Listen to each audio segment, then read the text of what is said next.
I'm Nicola Tallant, and you're watching Crime World, a podcast about criminals, drugs, and the underworld in Ireland and across the globe. Make sure you subscribe to our channel and turn on notifications so you can be the first to watch all our latest episodes. You can also listen wherever you get your podcasts. So we're going to have to tidy ourselves up, Niall. Yes, I probably accept that, you know. Yeah. I mean, I came in this morning on my bicycle and thankfully I had a shirt to put on when I took off my cycling top. But this new video thing, and we're on YouTube now and people are actually watching it. So, you know, we're going to have to start. Actually, one of my own friends said to me, you want to put on a shirt or something, seriously? Which is really, really quite bad because generally my circle of friends isn't that respectable. Yeah, no, I mean, it's new for us because really, I suppose, newsrooms have been filthy, dirty holes always, and you're always kicking around in runners and whatever. You never really need to be unless you're going down to court. But so yes, we do have to do that. And people are watching the YouTube. It's at Crime World Podcast. Yeah, a bit of, maybe people like a bit of gritty glamour. Yeah, do they? They might. No, I'm definitely for one tidying up. But you guys, Sunday World, are up on TikTok as well. We're up on TikTok, yeah, which is really interesting. I mean, we've just started, and it's just, I suppose, you see how technology changes how people absorb news, and TikTok is, you know, an incredibly used platform now, you know. So it's just, look, these things constantly change, and we're the dinosaurs who have to adapt to it. I have to adapt because, I mean, I actually, you know, I have TikTok. I watch it. Do you know what mine are? What? Like completely and utterly just funny animal things. Right, Dogs doing funny things, loads of those. I get people attacking each other on the streets of Do Dublin. Is that what you have? Yeah. Actually, it just follows what you're watching. It's some sort of algorithm that judges what you watch and throws it at you, you know. Well, that's all mine is, like one after the other, and I could spend an hour. It's very addictive. Yeah. Well, I get people beating the head off each other around various parts of Ireland. A bit of that, I have to say. Yeah. But my at home, they are watching and taking their news from TikTok and from our Clodagh, who's on the Sunday World TikTok on her own, and certainly my daughter was watching her, taking in some of the crime stuff. Yeah. So, you know, we do have to adapt, and we have to move with mainstream media. We have to move into all these areas. Exactly. And definitely, look, the mainstream media have been obsessed with Twitter. But really, that's a lot of journalists talking to other journalists. Yeah. Mixed in with a lot of people Thinking trolling people are it. interested in them. Mixed in with people trolling it. Yeah. So, I mean, TikTok is where that's the real growth area, you know. And Twitter is, you know, sometimes Twitter's just a horror show, really, isn't it, for everybody involved? Oh, listen, I got a message there the other day. You know, I just ignore them, I have to say, and I block most of them. But this was something about the Regency, actually, in regard to the story I did about Jason Bonnie's property empire. And a message was like, you know, hope you get what's coming for you. Yeah. You know, I mean, yeah. What's wrong with people? And of course, you go and you look, and this is somebody who is not courageous enough to actually show their face or their name. It's just some anonymous site. And when I look back, everybody's been trolled by this site. So you just have to ignore it. You have to move away from it and just block it. But anyway, somebody who embraced technology. And, you know, I am absolutely obsessed with this story. I love it, obviously, because I broke it in the beginning. But I also think that it is just fascinating. Is George the Penguin Mitchell. Yeah, I mean, it is incredible. 72.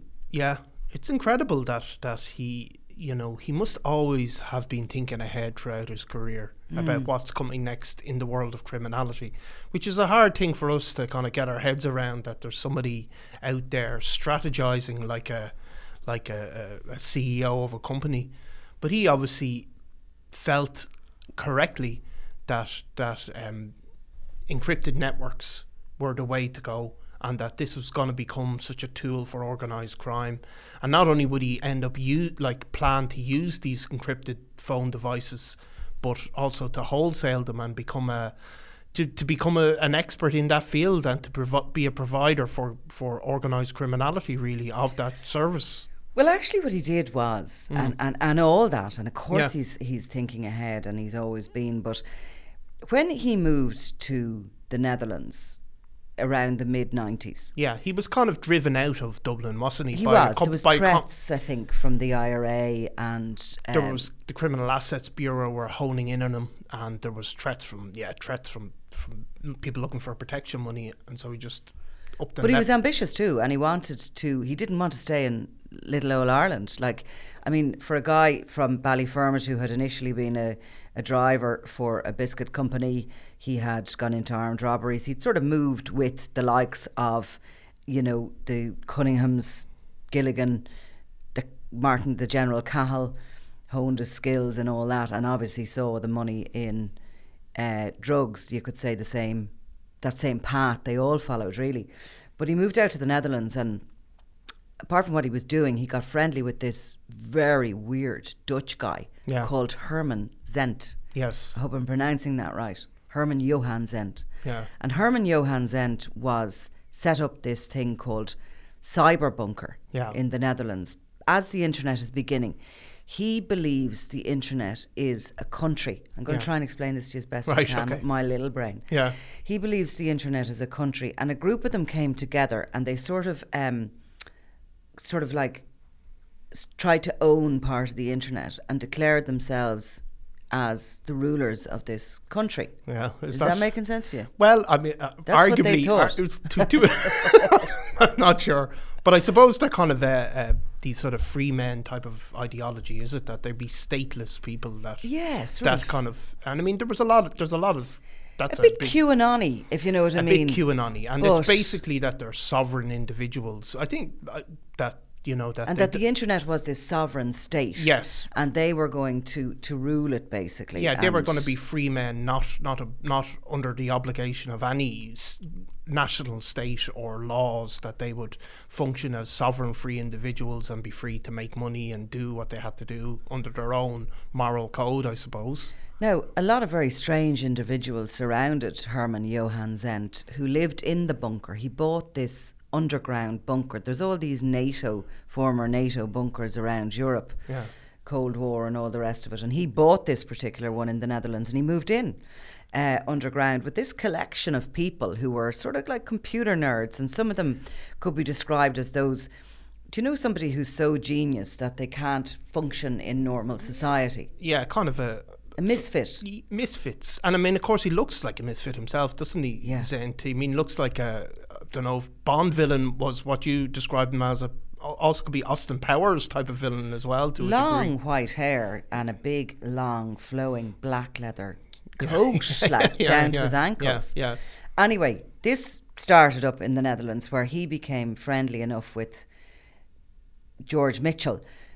Around the time that George Mitchell was caught with a load of stolen computer parts, which possibly were linked to Zent, the original cyber bunker, this underground bunker where he set up his sovereign state and wanted to own part of the internet, it was basically, there was an explosion. When the fire was put out, they discovered that there was actually an ecstasy factory there beside it, and the whole thing had blown to kingdom come. Now, he was never charged, Zent, in relation to this ecstasy factory, and he claimed that he had sublet part of his bunker to these people who were making tablets. Of course, we know that when George Mitchell left Ireland, just before he did, he was behind an attempt to set up the very first and probably one of the only ecstasy making factories discovered in this country. Yeah, I mean, he was a huge trafficker of ecstasy at that boom time for the rave scene, and he was one of the real, I suppose, visionaries, if you want to use that word, about how much money could be made, and particularly strong connections in the Netherlands, where nearly all the drugs at that point coming into Ireland were originating from. So Mitchell went to jail briefly in the Netherlands for the stolen computer parts, and when he came back out, we sort of lost track of him. Certainly there wasn't much word of him. You know, he seemed to be moving around Europe. He was certainly known as becoming one of the biggest drug traffickers. I mean, he would be seen by intelligence as being, at one point, akin completely to Christy Kinahan Sr. I don't believe he has an international global cartel, but he's doing similar to what they're doing, with probably a smaller network. Yeah, and certainly under the radar more. In terms of social media or public appearances, which the Kinahans were doing constantly. I mean, certainly the Sons were. I mean, George Mitchell probably relied on a really tight network of people and wasn't so obsessed with, like, the Kinahans, for all of the size that they got to, they still wanted to order shootings in Dublin over relatively minor debts. They were still really didn't want the other people threatening them. Mitchell seems to have been different, that he was focused on maybe just making money and sort of keeping more old school, I think, and you know, not saying he isn't a violent individual. He certainly is suspected of being behind, or certainly in the background of some murders that have taken place over the decades, but and well capable of threatening people and all the rest of it. But nonetheless, a little bit more of a business-like approach he took to everything. But he kind of did go off our radar, as did Zent, who was never on our radar really in the first place. It was more the Dutch maybe paid a passing interest in him as a bit of an oddball. But so come 2015, and got a tip off that George Mitchell, who hadn't been photographed by the Irish media in 20 years, that he was in a German little village called Trarbach, which is in the Moselle Valley, and that he had relocated there. Now, this was the beginnings of, it was shortly after Gary Hutch had been murdered in Spain. And my information at the time was he was being, you know, he was friends with both sides of that divide, of the Hutch-Kinahan divide, that he didn't want to take a side. He wanted to remain neutral, and had told all his people back in Ireland to not get involved in it. And as a result, he'd sort of moved away from the south coast of Spain where he was living and up to Germany to sort of lie low. Yeah. But there was a suggestion that this Zent guy was there with him and all the rest of it. So we went out a number of times on the trail of him, a number of times failed to lay eyes on him, but eventually we did find him. And sure enough, he was knocking around with Zent, and the photographs that we have had and copyrighted for years show him walking down the street with this long white-haired Bond villain-style character. Very, very strange. Yeah.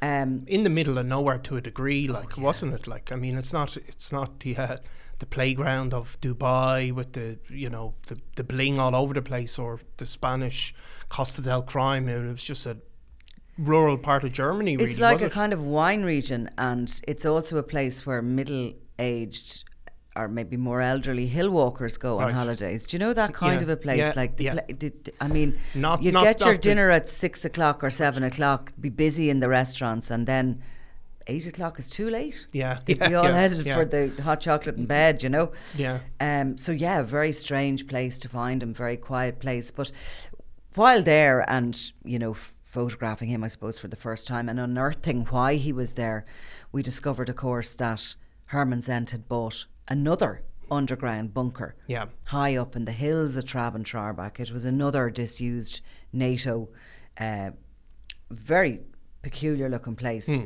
Obviously, because it's a bunker, you only see one story above ground, and it's surrounded with like, it was old military, so it's surrounded, it's ugly looking, I suppose, cement bunker. And for it to be down underground with like thousands of foot of real estate, you have to keep it cool, and there's all sorts of electronic systems. There's a gap like between the earth that was dug out and it, and it's very important to keep it all cool because there's lots of electrics going through it and everything. Long and the short of it was, I was told that Mitchell was there because him and Zent were setting up an encrypted phone service. They were bringing together, I suppose, Zent's expertise in the darknet and his computer expertise, and then Mitchell's contacts in the underworld. Because they're exactly who they want to sell them to. I mean, most people don't have need for an encrypted mobile phone. Let's be realistic about it. So the majority, maybe not the majority, but a lot of them are, you have to have a reason to spend that amount of money on an encrypted mobile phone. I mean, that was 2015. The big hacking into the encrypted phones was it 2021 or 2020? Yeah, a lot of them are 19. You see, funny enough, at that time, there was a guy called Danny Manupasa, and he had the first kind of encrypted phone network, which was called Enetcom. And he had been busted, basically. The server had been found, and he'd been arrested in Canada. And he would then subsequently go before the courts, where he would be accused of basically facilitating high-level organised crime by providing them with this communication network. And for those who don't understand encrypted phones. I'm going to leave kind of you to say it, because Well, I know that they're kind of big secret things and you can't hack into them, supposedly, or that's their sales pitch. Well, see, now you could have, as well as brushing your hair, you could have prepared me for before I'm going to explain encrypted phones. The hair is far more important. But basically, I suppose that, you know, you have an IP address on your phone, or you have a way of being traced, and encrypted phones just stop that. It's an app rather than a phone in particular, and it just scrambles that location. So every message comes from a different location, and therefore you can never fully be traced by law enforcement. Like, certainly at the point at which we're talking back in 2016, people really believed that they could never be cracked, that there was no way for this to ever be found by law enforcement, that literally each time it's scrambled and it can be deleted, so that people couldn't conceive of it. I think that's fair to say. And it's sort of like fed into that golden age, that gold rush of the cocaine gold rush as such, because people buying and selling, shipping, getting things moved, whatever they needed to do, ordering hits, were able to just pick up their phones and have that conversation without having to spend a day going to meet and watching their back and changing locations and all this. So, and you can see by the time that the big hacks came by the EU officials, it was people were using them almost without codes. You see that all as part of the encrypted bus, that they they had full belief that they weren't going to be traced. So, like, it obviously didn't prove to be the case. In a different way, they didn't sort of crack the technology; they just cracked the server. Would that be accurate to say? They seem to find the servers, and then they're also, we don't really know, because it's mainly the Dutch who have worked it out. But they are doing, but rather than kind of crack the technology itself, they seem to have gotten into the servers and just gone to the source of it. Well, they've been listening live, most of the hacks. What they've been doing, they've been listening live over a period of months, collating intelligence information, and starting, I suppose, investigations with that for ongoing criminal processes. And then they've gone in and arrested and everything. But 2015, the lads were developing. They were developing this, and they had a number of workers there, a number of people developing this. It was going to be bulletproof, etc. Georgie was going to sell it to his pals in the Colombian cartels, in the biker gangs, and everywhere else. Now, he was, at the time when we were in Trab and Tarbrack, it was quite funny, because I was told that Mitchell was going to be quite easy to photograph because he hated the bunker. He was terrified of it. I would have been exactly the same. I mean, to me, it was like an underground grave. You went in and there was all these steel doors that shut behind you, and Zent lived under there in this black, darkened room with all these Marvel characters with illuminated faces. Very strange. Had a partner underground, sons, etc., living with him. But Mitchell moved into sort of an overground apartment overlooking the river. Couldn't be more airy. And sure enough, whenever he met Zent during the day, he wouldn't go to the bunker. He only went in once, apparently, and came out of it like a scalded cat and vowed never to go back in there again. But they'd meet in this little coffee shop or a kind of a bar. They'd meet initially, I think, for breakfast, and then they'd go on for lunch. But George liked his red wine and his gin and tonics, but Zent would only drink hot chocolate, one after the other, would match George, drink for drink.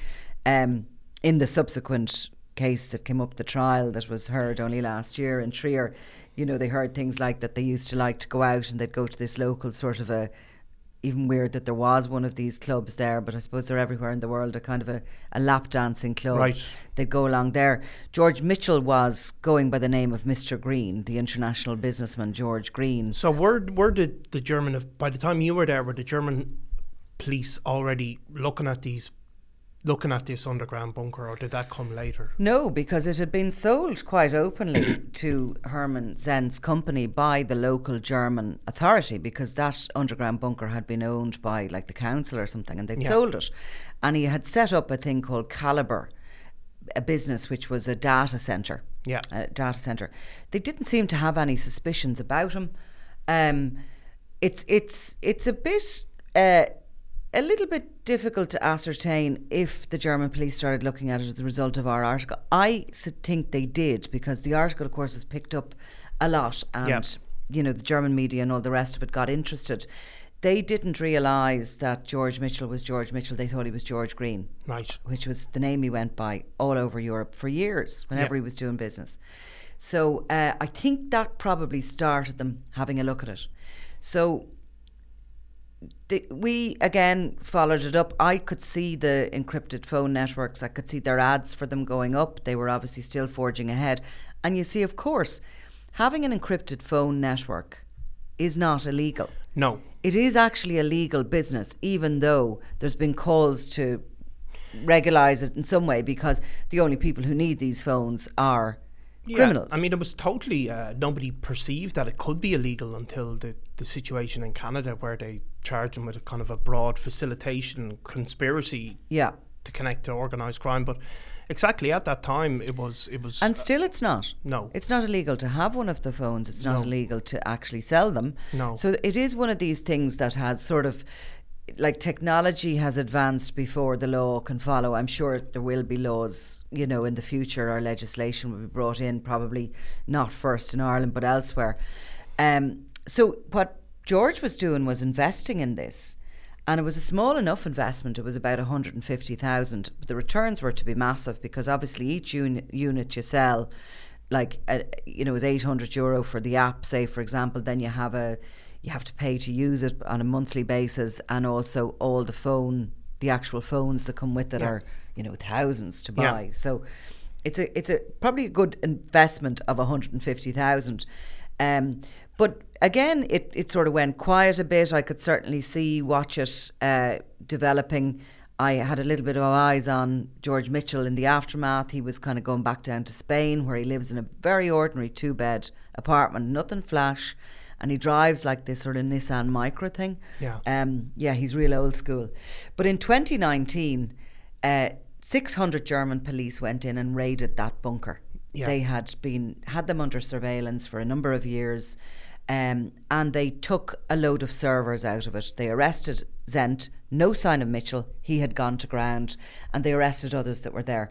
And a trial happened last year in Trier. Yeah, for the various offences. Various in terms offences, of, for example, that there was child pornography offences, wasn't there? In terms well, what they found was one of these dark web facilitation services, like the one. Do you remember the Silk Road? Yeah, so it's kind of a servers hosting. It's hosting this hosting all sorts of illegal activity. Yes, which they said it's nothing to do with us. We merely host it, and we don't check or don't care. But there was obviously a range of things going on this server, including sort of child pornography, and I think it was weapons dealing and drug dealing. Everything you can imagine.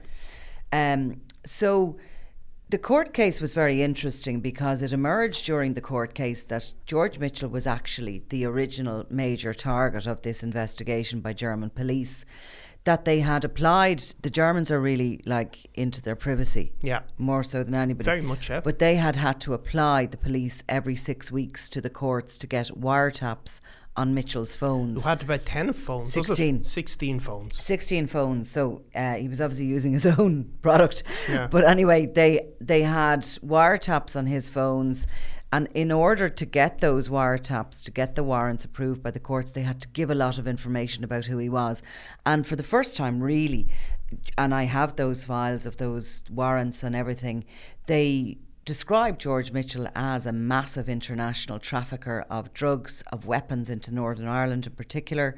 They had watched him as he met senior members of biker gangs. They said he had links in with directly to the Colombians.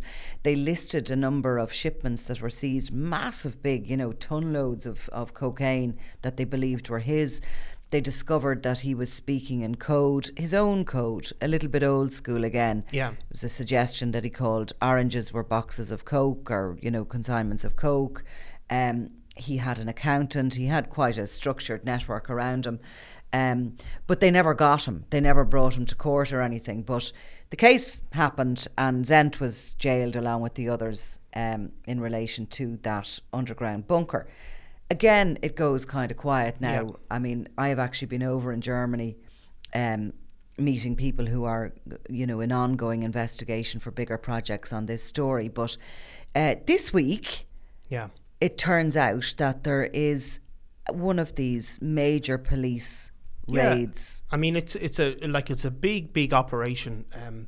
You're talking, I think it said 79 locations were raided, 45 arrests across a number of countries, including the Netherlands, Belgium, and Germany. There, you know, I think it was 1,200 police in total involved in this, and it's all targeting this encrypted network that George Mitchell had founded. I think the seizures were, you know, discovery of 2 drug labs, 5.5 million in cash, and 20 firearms. So it's come back to bite him now at this point. Now, we don't know as of yet if he's one of those people arrested. Yeah. But certainly the German police have confirmed that this hack on Exclu, that Exclu was discovered as being run in that bunker, in the cyber bunker, and that it was Herman's End sort of company, essentially. Now, this follows, of course, I mean, how they went ahead with it is beyond me, because they know they're under investigation. They know that the cyber bunker is raided. They are obviously still confident enough that this service they have is. But, I mean, you had initially EncroChat. That was the big first takedown. And that caused absolute panic. Now, that was in 2020. There was criminals throwing their phones out all over here as well. And that had been hacked over a period of maybe 3 months. And there had been, like in England still, every second court case you see there is involved in the it's EncroChat. incredible. I think it was just a random statistic yesterday I read that 79 people in Liverpool alone have been convicted on the EncroChat bust, you know. And like a lot of them, so that what they did was they listened in live to that, and this was the first one. This was the Dutch police and the French got together on this one.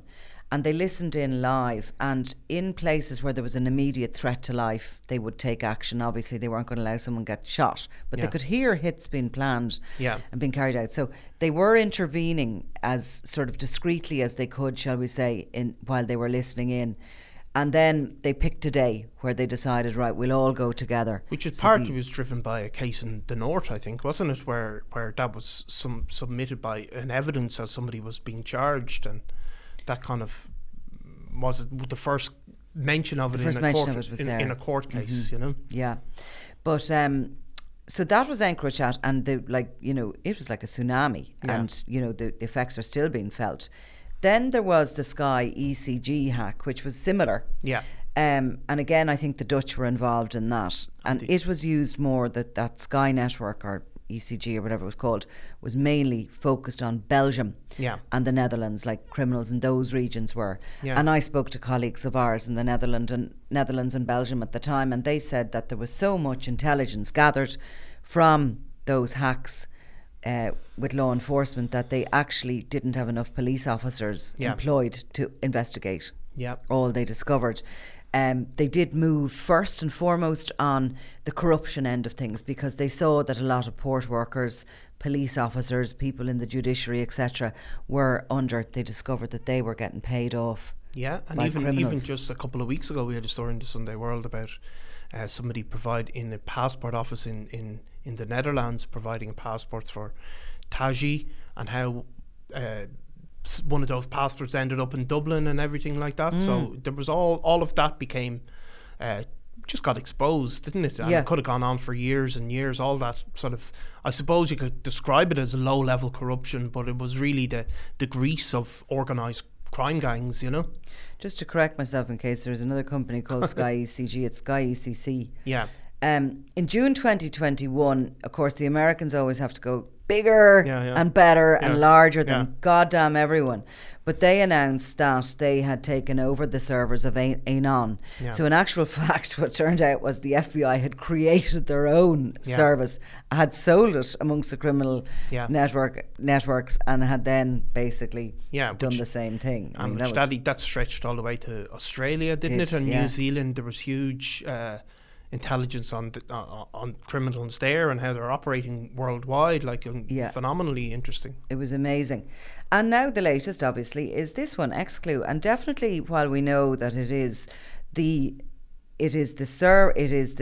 communications provider that George Mitchell had invested in and was developing with Herman Zent, you know, we wait to see if he is caught up in it or if he slipped the net again, because he is an amazingly slippery character who never seems to have to face the music ever. No, and I mean, I think in the original Cyberbunker trial, it said how his name was on nothing. That they believed he was the investor or the director of it, I think, but that he paid money for it, but that he never put his name on anything, and that's really why he didn't come before the courts. They did listen to, although while they were listening in on his phones and stuff, they did hear him talking to his partner Kadiba Buchiba about Herman Zent. He was giving out because he's supposed to be as tight as... Yeah, well, that's maybe how you become a multi-millionaire. Yeah, well, actually, a lot of like really rich people I know aren't like overly generous. They know how to be frugal with their money, shall we say. Exactly. That's why.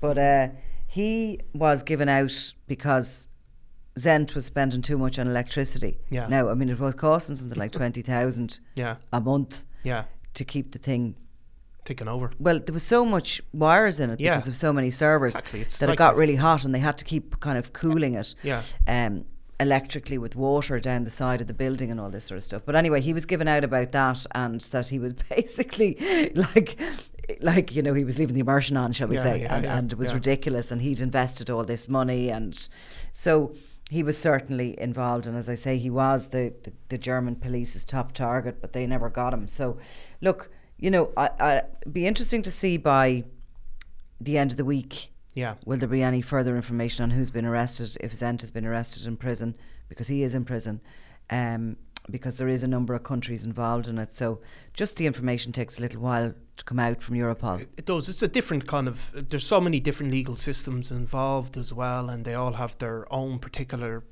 you know, features that but you can see that when you're operating simultaneously over a number of countries, it is a big deal. Yeah. And they pump in huge resources, huge planning before they go to the point of raiding and arresting people. I mean, that's going to be, you know, God only knows how many months in advance.